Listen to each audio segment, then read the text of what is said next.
You'll want to pay attention to this information because it's very valuable and it's kind of eye-opening, and it tells a big story of what's going on in our real estate market today. It's very interesting to see the numbers. I like to back all my information up with statistics and facts. And so I pulled some studies across the Des Moines metro to take a look at the numbers and see, hey, why are houses sitting so long? So what I did is I searched in different communities, prices from 300,000 to 600,000, built 2023 or older. I'm not including new construction on this. And I looked for ranch homes and two-story homes. So the first place I went was to Urbandale. I searched 300,000 to 600,000 ranch style homes, active, pending, and sold. For the ranch style homes, the sold average price per square foot was $264 a foot. For pending was $277, and for currently listed homes, it was $288 a square foot. That's a difference of $22 a square foot from the sold ones to the active ones. Now, the pending ones, that pending number is kind of tricky because pending doesn't reflect the sold price. It reflects what it was listed for when it actually sold.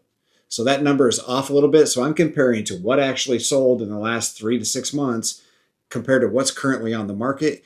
And today's listings are $22 a square foot higher for ranch style between 300 and 600 in Urbandale. I'm going to tell you what that really means. At $22 a square foot on a 2,000 square foot house, we're talking $44,000. So these houses are $44,000 more. That might be a reason why these homes could be sitting a little longer and why buyers aren't too excited to get out there. But let's keep going. For the two-story, same price point in Urbandale, they were $194 for the ones that were sold, $196 for the ones that are currently pending, and the active are $205. That's $11 a square foot more than the ones that sold. So we're following a trend here, but let's just keep going. Ranch style homes in Waukee went from $276 to $280 pending and $293 for active. That is a positive 17. So they're listed for $17 a square foot more than the ones that sold. Might be a problem. For the two stories, sold were $204 a square foot, $206 for the pending ones, and $214 for the ones that are currently on the market. That's a $10 a square foot difference to the positive side. So now we're moving to Johnston. Johnston's usually a little bit of an anomaly. They're a little bit different. I'm not sure why, but I've always seen the stats just a little bit different. But let's look at the ranch style homes between 300 and 600. The solds were 275. The pendings were 272. And actives were 279. So they were still higher. So I wouldn't say it's too much of an anomaly, just not by much. The two stories went from $196 a square foot for the sold, $208 for the pending, and $210 for the ones that are currently active. That's a $14 a square foot difference. So yep, that's following the trend even in Johnston.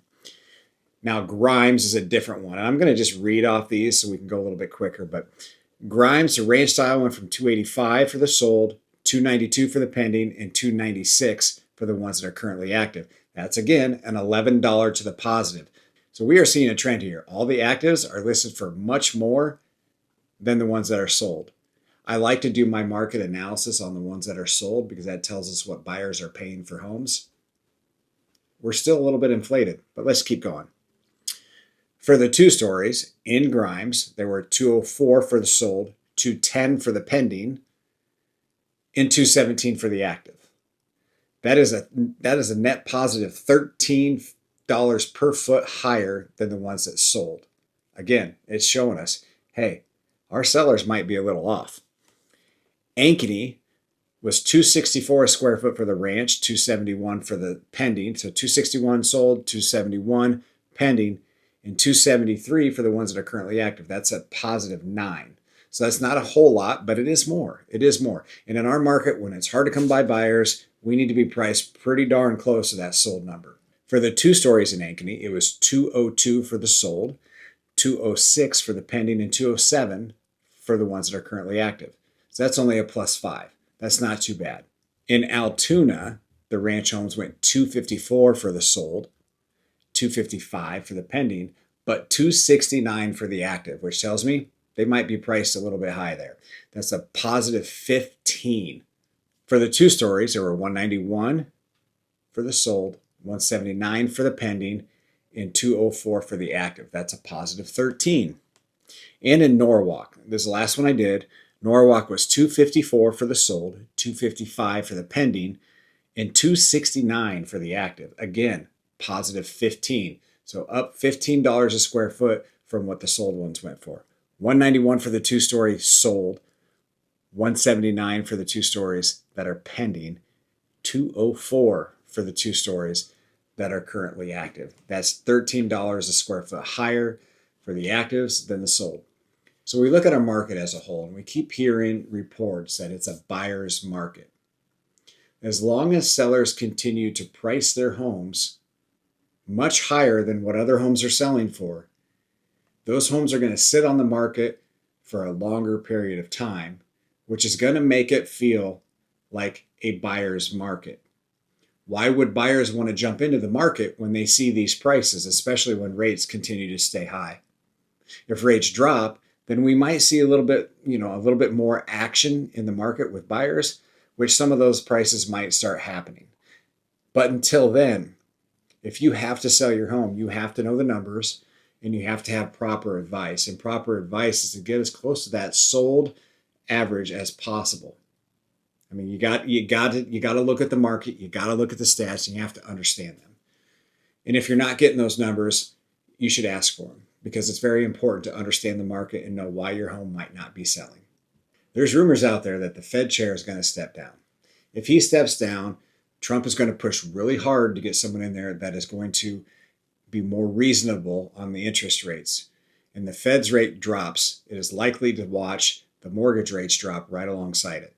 They don't directly affect each other, but there's enough of influence and enough things happen when that Fed's rate drops that we're likely going to see the mortgage rates come down too.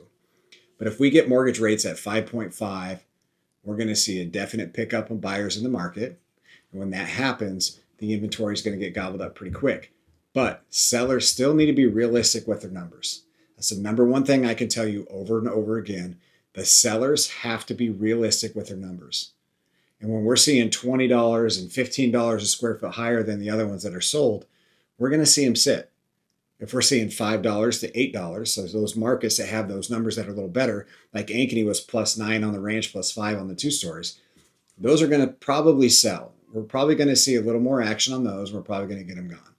And we also will see that the days on market in those areas are probably a little better than the days on market in the ones that it's $17, $18 higher. But that's what I got for my July update. Make sure you follow me on YouTube, TikTok, and Instagram. I have more updates, more information every single day. I'm at 926 days in a row with a video posted to one of these platforms. So make sure you follow me. If you have any questions, reach out, DM me anytime. You can call or text me as well. I absolutely respond all the time to text messages. So if you send me a text, I'm probably going to respond unless you're asking for a health insurance quote. Hope you have a great day, and we'll talk to you soon.